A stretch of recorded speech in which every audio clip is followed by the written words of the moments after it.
Bienvenue dans cette vidéo, nous allons voir comment déclarer vos comptes bancaires détenus à l'étranger au moment de votre déclaration d'impôt. Pour rappel, cette obligation elle est valable que vous soyez un particulier ou un professionnel et elle s'applique à tous vos comptes bancaires à l'étranger. Donc ça peut être votre compte PayPal, votre compte Stripe, SumUp, toutes les néobanques par exemple à l'étranger, avec tous les IBAN qui ne commencent pas par FR. Attention, si vous ne déclarez pas un compte bancaire à l'étranger, vous vous exposez à une amende de 1500 euros. Donc je vous conseille de rester bien jusqu'à la fin de la vidéo pour voir comment faire.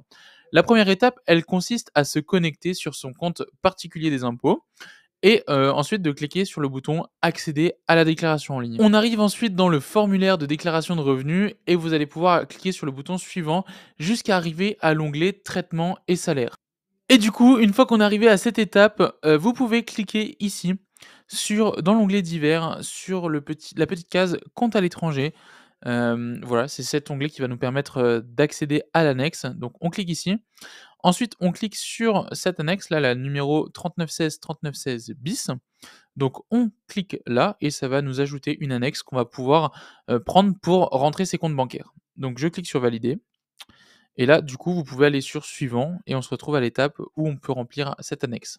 On peut donc cliquer ici directement sur l'annexe 3916 qui va nous permettre de remplir ses comptes et on arrive sur une interface qui ressemble à celle-ci. Alors là, j'avais déjà rempli mon compte Revolut pour les années où il n'avait pas d'IBAN français. Donc maintenant, il y a un IBAN français, je vais pouvoir le supprimer.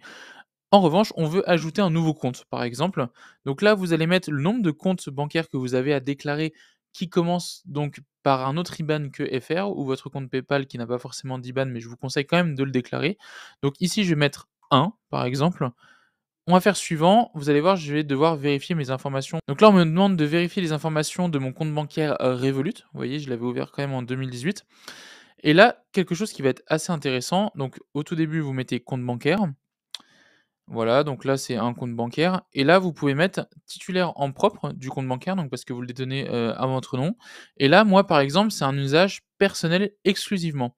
En revanche, si vous êtes micro-entrepreneur et que vous utilisez votre compte pour perso et pour pro, vous devez cocher usage mixte personnel et professionnel et si c'est qu'un usage professionnel, bah, vous cocherez usage professionnel. Donc là, j'ai vérifié, c'est les bonnes infos et là, vous voyez, donc je peux ajouter mon deuxième compte bancaire, donc là, on voit bien que c'est le numéro 2.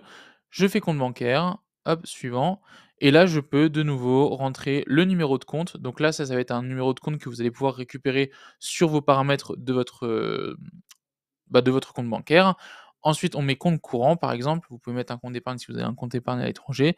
La date d'ouverture, alors là, vous avez le choix entre le mail de bienvenue, les paramètres du compte ou alors contacter le support de la banque que vous utilisez qui pourra vous donner votre date d'ouverture et la date de fermeture. Donc, vous avez l'obligation de déclarer même les comptes que vous avez fermés en 2024, hein. On parle bien des comptes 2024. Si vous l'avez fermé en 2023, plus besoin de le déclarer. Ensuite, vous pouvez rentrer, du coup l'adresse. On remet, donc ça, c'est l'adresse de domiciliation de votre organisme bancaire. Normalement ça, une petite recherche Google avec le nom, vous allez trouver l'adresse assez facilement et ensuite on remet titulaire en propre du compte bancaire à l'étranger. Voilà et donc on arrive dans les, bon là, il faut que je remplisse mais vous avez vu, usage professionnel, voilà. J'espère que ce tuto vous a été utile. N'hésitez pas à vous abonner à la chaîne si vous voulez plus de tutos comme ça. Je me ferai un plaisir de les faire et on se retrouve bientôt dans une nouvelle vidéo. Au revoir.